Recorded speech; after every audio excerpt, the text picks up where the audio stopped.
Social distancing has had my friends and I going crazy, so to spice things up, we wanted to explore the abandoned farmhouse down the road.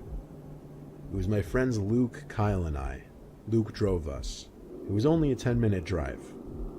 We pulled up this hilly road onto this enclosed property where this once occupied farm sits. Most people in the area have passed by this place at least once and are aware of its abandonment. Breaking in was easy. We just broke a window on the ground level and hopped in through there. The place was so old we saw dust particles floating everywhere in the light beams from our flashlights. The most noteworthy things we noticed were the lack of furniture and extremely creaky floors. Even though the place was known to be abandoned, we still expected at least some things left behind. However, it seemed people had already looted the place out.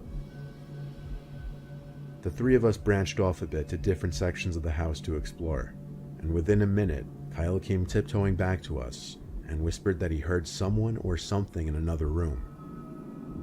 I whispered where, and he pointed. He refused to go over there, while Luke and I just quietly laughed, thinking he was either being a pussy or trying to freak us out. Not gonna lie, given the setting, that dark, quiet old farmhouse surrounded by woods in the dead of night, his claims did give me goosebumps. Luke and I still proceeded quietly to the room that he was pointing at. It was impossible not to make at least a little creaking on those terrible rotting wood floorboards. Then we discovered that the little room contained a two-way staircase, one going upstairs, another going to the basement.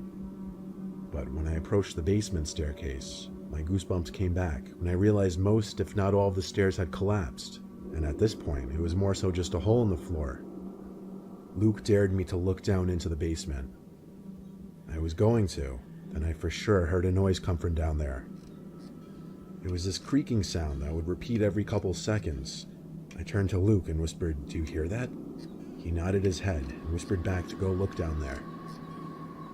I took a deep breath and said, "To hell with it, I'll do it." I crept to the disturbing-looking hole in the floor and shined my flashlight into the darkness below. At first I didn't see anything except a concrete floor in the basement and small piles of rotted wood. But then I got on my knees to get a deeper look in the basement. And that's when we heard, "Hello?" My hand just jerked to the right where I heard the voice, and I saw an old woman with long gray hair in a rocking chair. She was looking at me with this lifeless smile. It had this hint of malice to it. I fell backwards and dropped my flashlight. I yelled at the top of my lungs to run to my friends. Kyle already left the house and was waiting in the car.